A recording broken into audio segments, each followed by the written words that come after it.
चलिए चलते हैं लखनऊ, जहां पर नर्सिंग कर्मियों को नियुक्ति पत्र के दौरान संबोधित कर रहे हैं मुख्यमंत्री योगी आदित्यनाथ।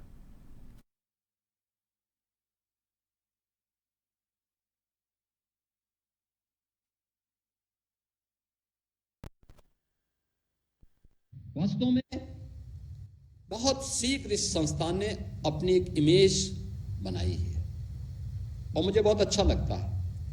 हम लोग 17 में आए थे, लोहिया संस्थान शिशु अवस्था में था, बहुत छोटे स्तर पर था। हम लोग जब आए तो फिर इसमें MBBS की पढ़ाई होनी है, हॉस्पिटल को अपग्रेड करना है और भी हमारे पास तमाम चीजें आई और हम लोगों ने उस समय इन कार्यों को आगे बढ़ाने का काम उस समय प्रारंभ किया। और मुझे आज देख करके बहुत अच्छा लगता है कि टर्सरी हेल्थ केयर का ये एक बेहतरीन केंद्र के रूप में विकसित हुआ है। याद रखना, हमारी पहचान कब होती है? सामान्य दिनों में तो कोई भी बोलेगा साहब मैं ये कर दूंगा, फलाना कर दूंगा, ठिकाना कर दूंगा, लेकिन जब संकट होता है तभी पहचान होती है कौन साथ में खड़ा है। जो व्यक्ति संकट में खड़ा नहीं है वह कभी नहीं खड़ा होगा। याद करना, उससे ऐसे मतलबी लोगों से सावधान रहने की आवश्यकता है।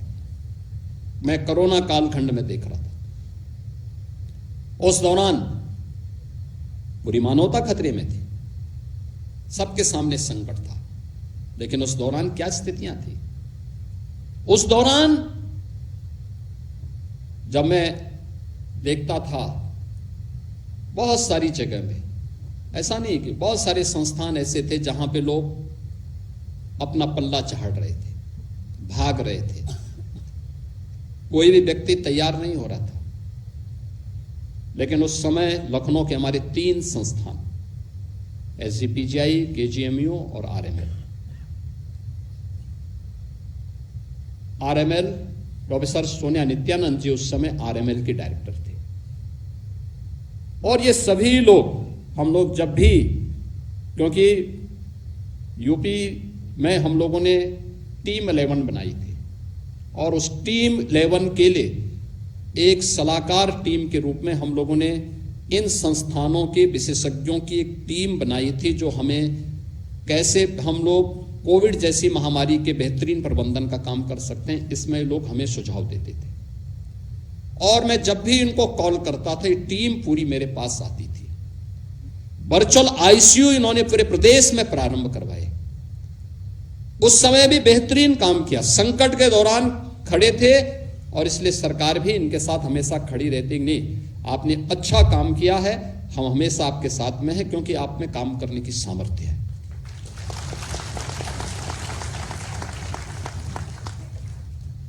उस समय हम लोगों ने ऐसे भी संस्थान देखे जिन लोगों ने बंद कर दिया था, मेडिकल कॉलेज बंद, हॉस्पिटल्स बंद, वो सब के सब कोरोना हो गया। मैंने एक जगह तो छापेमारी करवाई, पता लगा, मैंने पूछा भाई डॉक्टर कहाँ है, पता लगा साहब वो उनको कोरोना हो गया।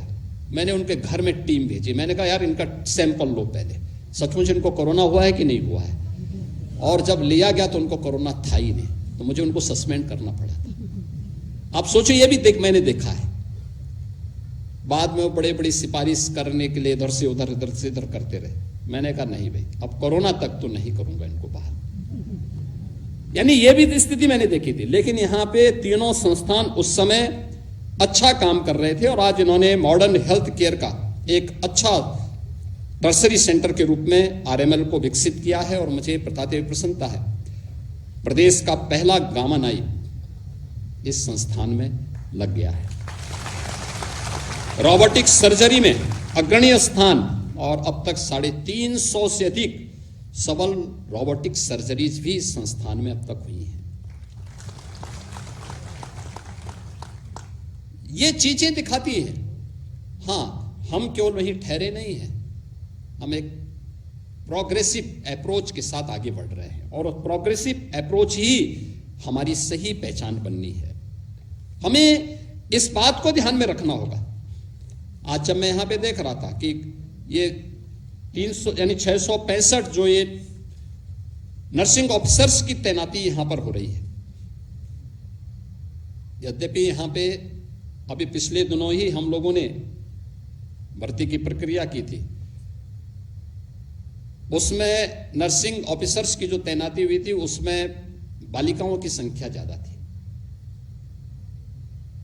और मेरा मानना था कि उसमें 90 और 10 का रेशो रहा होगा।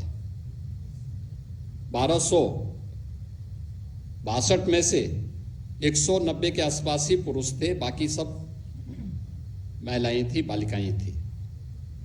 और नर्सिंग के इस प्रोफेशनल्स में महिलाओं को ज्यादा आना चाहिए। पुरुष भी हैं पैरामेडिक्स के, उसमें उनको उस दिशा में ज्यादा बढ़ना चाहिए, अच्छा रहेगा। लेकिन अच्छा है दोनों मिलकर काम कर रहे हैं, लेकिन कुछ फील्ड ऐसे होते हैं जहां पे उनकी अपनी दक्षता होती है और उस फील्ड में बेहतरीन कर सकती है। और आज मैं आप सबसे एक और बात कहूंगा कि उस बैकबोन की ताकत को इस डबल इंजन सरकार ने पहचाना है। आप सोचिए, जो नर्सिंग कॉलेज पहली सरकारों में बंद हो चुके थे क्योंकि उनको इसका कोई मतलब नहीं था, वो फिर से आज चालू हुए। 31 नए मेडिकल नर्सिंग कॉलेजेस यह सरकार चला रही है, फिर से नए सिरे से चला रही है। और ये 31 नर्सिंग कॉलेजेस अब ये बताते हैं कि आने वाले समय में कि हम नर्सिंग प्रोफेशनल्स अच्छे दे सकते हैं। और इसलिए हमें इस बात को ध्यान रखना होगा कि आपकी जो सबसे बड़ी पहचान होनी है, ये केवल अपने प्रोफेशनल एफिशिएंसी नहीं देखनी है।